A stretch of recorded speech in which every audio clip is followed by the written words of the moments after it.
Il y a des chefs d'État qui ne se sont pas rendus à la grand-messe, à la grande foire de la France-Afrique, qui a été appelée abusivement Africa Forward par le chef de la junte néocolonialiste et terroriste française, Emmanuel Macron, à Nairobi, en terre africaine du Kenya, où, comme vous le savez, il a été houspillé, hué, chassé, exactement comme quelques temps plus tard au Stade de France à Paris.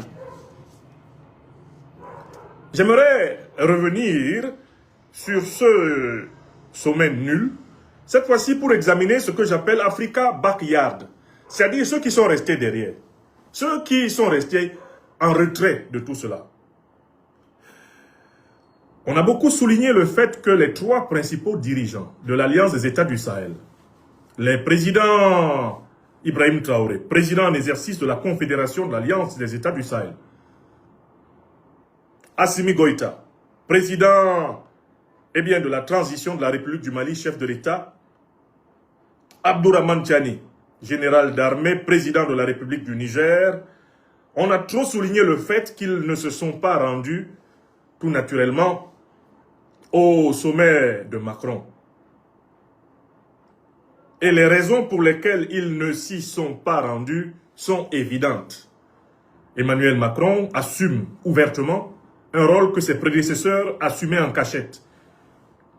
À travers l'intervention récurrente d'Emmanuel Macron, avec un ton grand seigneur immérité sur les affaires sahéliennes, sur les affaires africaines, depuis qu'il est président de la République française, à travers l'intervention de certains de ses compagnons, comme le sénateur Christian Cambon, président de la Commission de la Défense au Sénat français, à travers l'intervention du député Bruno Fuchs, président de la Commission des Affaires étrangères à l'Assemblée nationale française, Bruno Fuchs qui s'est présenté désormais comme le député du JNIM, le député du FLA, bref, le député des groupes terroristes qui ensanglantent l'Afrique à l'Assemblée nationale française, à travers l'intervention d'un certain nombre d'officiers, comme le général Didier Castres, ou comme cet autre général qui s'est carrément rendu à l'Union européenne pour introduire une résolution sur les affaires intérieures du Niger, on sait désormais les raisons avérées pour lesquelles le Burkina Faso, le Mali et le Niger ne peuvent plus déférer aux invitations de Macron. Car c'est Macron qui est évidemment le chef de la junte néocolonialiste et terroriste qui ensanglante l'essentiel des pays de l'Afrique dite francophone aujourd'hui. Il est le parrain d'Al-Qaïda, du JNIM, il est le parrain de l'État islamique, il est le parrain de Boko Haram. Macron est clairement maintenant dans la posture de celui qui veut renverser la révolution panafricaniste pour restaurer la France-Afrique, pour préserver le précaré, la zone d'influence, le soi-disant dispositif socle sans lequel la France ne peut plus être une grande puissance. Donc les raisons pour lesquelles les présidents Ibrahim Traoré, Abdourahmane Tiani, Assimi Goïta ne se sont pas rendus à l'invitation de Macron à Nairobi sont évidentes. Le rôle à ciel ouvert des médias d'État français dans l'apologie du terrorisme, avec les snipers, du terrorjournalisme que sont Serge Daniel Gbagbo Hundada, alias le hibou de Dakar, Wassim Nasr, le porte-parole principal des terroristes sahéliens dans les médias d'État français. Désormais, nous pouvons compléter la panoplie conceptuelle permettant de traiter le cas Macron. Macron est le chef de l'impérial terrorisme français, comme Donald Trump est le chef de l'impérial terrorisme occidental, puisqu'il est le grand patron de l'OTAN, qui est le parapluie du néocolonialisme et de l'impérial terrorisme occidental en général. Mais nous savons déjà qui sont les terrorjournalistes. Nous avons élaboré le concept d'impérial terrorisme. Nous avons élaboré le concept de terrorjournalisme pour cerner le cas d'un Wassim Nasr d'un Serge Daniel Gbagbo-Hundada, alias le Hibou de Dakar, le cas d'un Mohamed Ibrahim, ou plutôt Ibrahim, Mustafa Ibrahim de Al Arabiya, qui a heureusement désormais été suspendu dans notre belle terre africaine du Mali. Nous avons plusieurs informations de ces journalistes terroristes d'État français qui sont entrés sans visa dans le territoire malien aux côtés des groupes terroristes à partir de la Mauritanie et de l'Algérie. Mais ces derniers temps, dans notre récent travail consacré au lavage à sec, eh bien, de Bruno Fuchs, qui annonce Urbi et Orbi que la France et ses terroristes vont renverser dans les prochains jours, les prochaines semaines, voire les prochains mois, le régime du président Assimi Goïta pour instaurer un califat, le califat islamique de la France-Afrique. Nous savons désormais qu'on peut parler avec raison du concept du terreau-parlementarisme, c'est-à-dire le terrorisme parlementaire dont des gens comme Bruno Fuchs ou l'autre général rédacteur de résolutions pour sauver Mohamed Bazoum sont de grands partisans. Donc j'insiste pour dire que les présidents Assimi Goïta, Ibrahim Traoré et Abdourahmane Tiani sont des hommes qui sont au service de leur peuple. Ils sont honnêtes. Et il est hors de question pour eux d'aller à des sommets qui sont organisés sous la supervision des assassins de leur peuple. Ce sont des présidents qui mènent une politique de vérité, de justice et de solidarité. Une politique mahatocratique. La mahatocratie, c'est le paradigme de la politique africaine. Cela renvoie au concept fondamental de Mahat. Le concept fondamental de Mahat qui, dans la langue négro-africaine, le Médounéter, qui était pratiqué dans la grande civilisation de l'Égypte pharaonique, signifie vérité, justice, solidarité. C'est cette politique mahatocratique et non pas démocratique que pratiquent les présidents Goïta, Tiani et Traoré.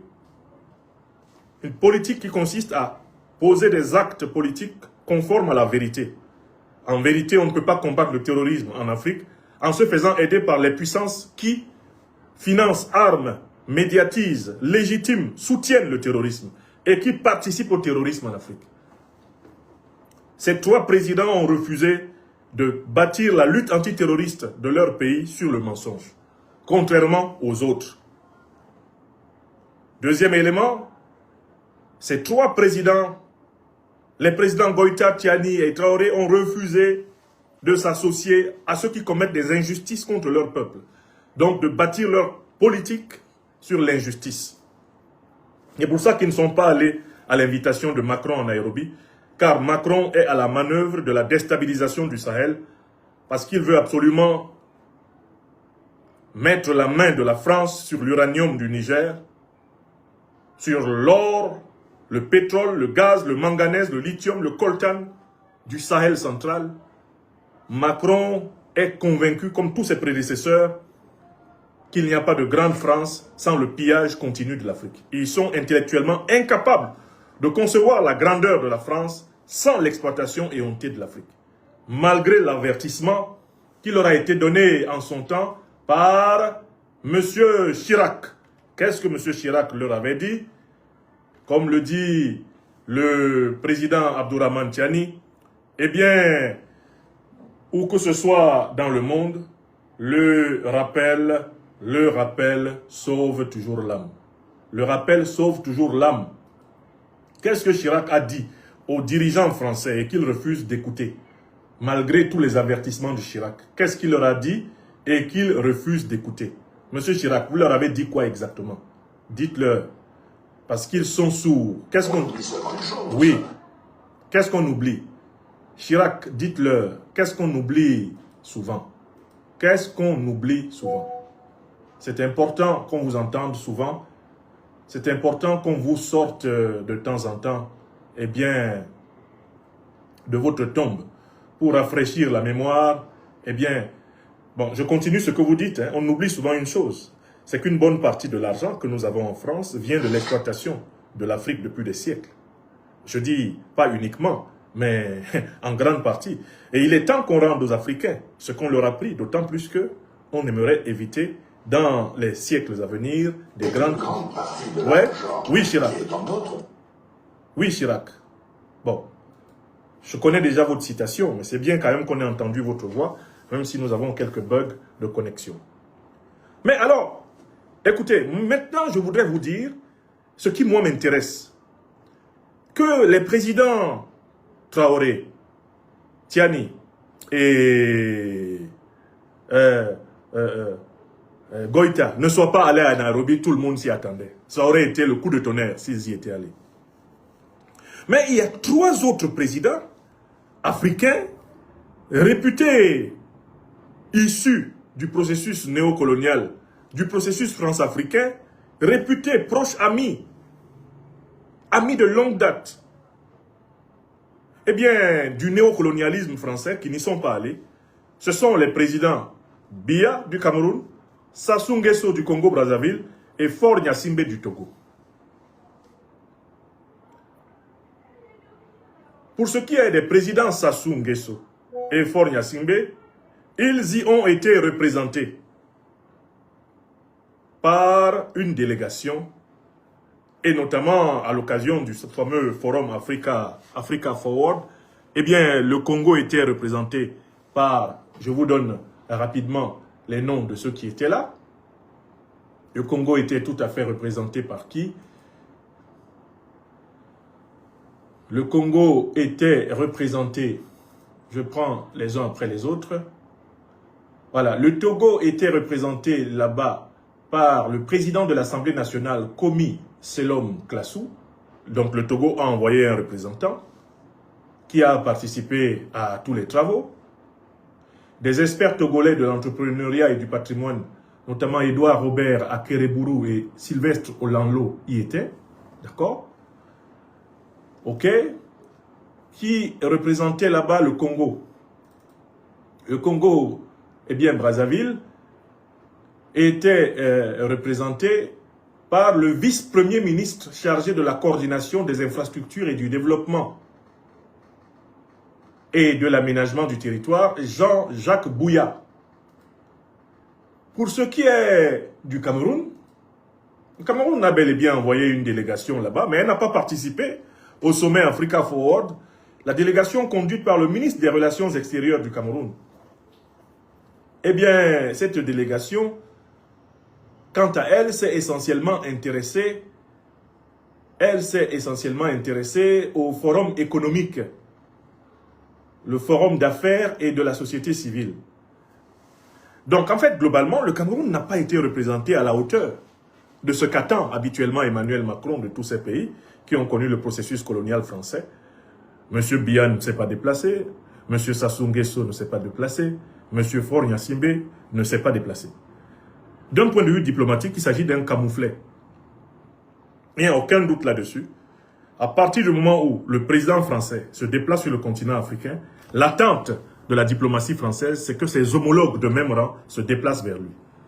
Tout pays dont l'homologue de même rang protocolaire ne s'est pas déplacé est réputé bouder la présence française, mieux la récuser. Alors, la question qui se pose, c'est pourquoi ces 3 présidents ont refusé de venir? On va examiner ça à partir d'un argument tout simple. Depuis un moment, des révélations, des fuites des renseignements généraux français, des déclarations des journalistes d'État français, des déclarations des hommes politiques français se sont multipliées pour dire que, face à la surprise qui avait frappé la France au Sahel et qu'il avait vu être délogé du Mali, du Burkina Faso et du Niger, alors même qu'elle n'avait pas vu venir les révolutions sahéliennes, il était important désormais que la France anticipe dans les pays qui risquent de connaître des changements à la tête de l'État, en raison de l'âge avancé notamment des dirigeants de ces pays, il était important que la France anticipe dans tous ces pays-là, y compris en organisant à son propre compte des coups d'État qui lui permettraient littéralement de tirer le tapis sous le pied des peuples qui ont soif de révolution, de tirer le tapis sous les pieds des élites militaires révolutionnaires panafricanistes qui seraient tentés d'imiter les présidents Assimi Goïta du Mali, eh bien Ibrahim Traoré du Burkina Faso et Abdourahmane Tiani du Niger. Donc en fait, très rapidement, les géostratèges, les géopoliticiens français ont fait connaître leur intention d'anticiper sur les révolutions populaires au Cameroun, au Congo-Brazzaville, au Togo et même en Côte d'Ivoire, de telle façon que il n'y ait pas des surprises comme celles qui les ont frappés au Mali, au Burkina Faso et au Niger. Est-ce que vous comprenez l'explication? À partir du moment où les présidents Biya, Sassou et Faure Gnassingbé ont pu entendre siffler dans leurs oreilles l'idée que Paris avait désormais décidé de faire certains coups d'État contre ses anciens alliés, contre ses plus anciens alliés, mais ceux réputés les plus fragiles, ces dirigeants ont commencé immédiatement à prendre leur distance, non seulement par rapport à Macron, mais ils ont commencé à renforcer leurs relations multilatérales, notamment en signant ouvertement des accords de coopération et de défense avec la Fédération de Russie, même si ces accords de coopération et de défense ne sont pas encore suivis dans tous ces pays-là d'une application massive. On peut dire que de tous les trois pays, c'est-à-dire le Cameroun de Biya, le Congo-Brazzaville de Sassou et le Togo de Faure Gnassingbé, le pays où la mise en œuvre des accords de coopération militaire est la plus avancée, c'est le Congo-Brazzaville de Sassou Nguesso, où les instructeurs militaires russes sont déjà au travail sur le terrain. Au Cameroun et au Togo, la mise en place de cette coopération qui a déjà été signée n'est pas encore complète. On peut signaler aussi qu'en Guinée équatoriale, la mise en œuvre de cette coopération est très avancée. La présence forte des instructeurs militaires russes en Guinée équatoriale est un fait incontestable et le régime Obiangema a mis en œuvre cette coopération multilatérale avec la Russie pour contrer les projets de coup d'État qui sifflaient dans ses oreilles et dans lesquels il y avait toujours des agents français.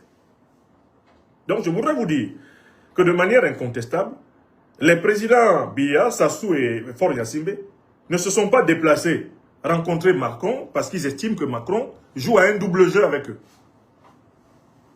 C'est ça mon analyse de la situation. Ils sont au courant du fait qu'Emmanuel Macron, dans tous les pays anciennement pays coloniaux français, Emmanuel Macron a deux cartes dans les mains.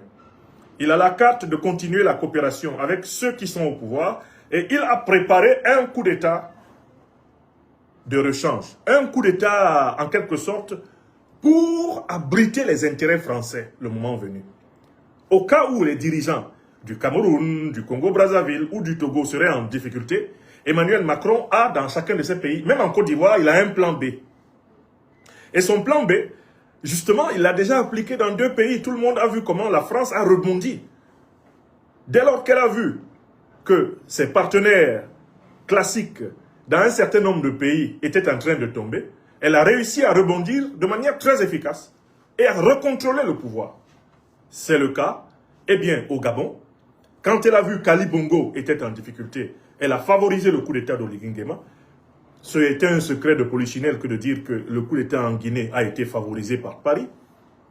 Et pour le coup, Washington, ça, ce sont les informations officielles américaines.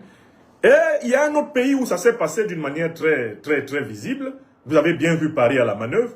Eh bien, en Guinée-Bissau, le coup d'État d'Embalo contre l'opposition et qui a consisté à voler le pouvoir pour le donner à un militaire a été adoubé par Paris.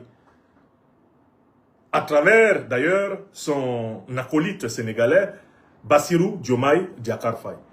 On peut rappeler qu'en 2021, le coup d'État qui a conduit le président tchadien actuel au pouvoir, eh bien, le 22-23 avril, Emmanuel Macron en personne est venu adouber ce coup d'État en N'Djamena. Pourquoi? Parce qu'il ne voulait pas voir surgir tout naturellement, face à une opposition républicaine incapable de vaincre le pouvoir, il ne voulait pas voir surgir un officier éventuellement panafricaniste révolutionnaire dans quelques-uns de quelques pays que ce soit, qui puisse remettre en cause sérieusement et gravement les intérêts français, comme c'est le cas au Burkina Faso, au Mali ou au Niger. Est-ce que vous avez compris? Donc, s'ils ne sont pas allés Si Paul Biya du Cameroun, Denis Sassou Nguesso du Congo et Faure Gnassingbé du Togo ne sont pas allés, c'est parce qu'ils savent que Macron joue à un double jeu avec eux. Ils savent que Macron a un coup d'État néocolonialiste sous le coude contre eux, alors même qu'ils ont été, pendant très longtemps, les fidèles alliés de la France. Et c'est la prise de conscience de cette menace incarnée par le double jeu de Macron.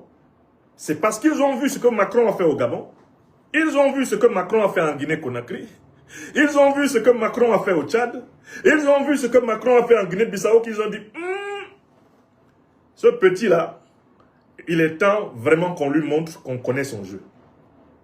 Pour ce qui est par exemple du Cameroun, Paul Biya a exigé le départ de l'ambassadeur de France au Cameroun, qui était un général d'armée, Thierry Marchand. Paul Biya a demandé qu'il soit changé. Parce que ça fait un moment que le monsieur se promenait au Cameroun.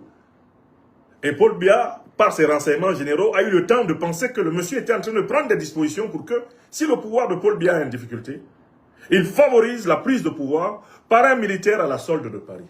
Comme ils ont fait à Libreville, comme ils ont fait à Conakry, comme ils ont fait à N'Djamena, comme ils ont fait à Bissau.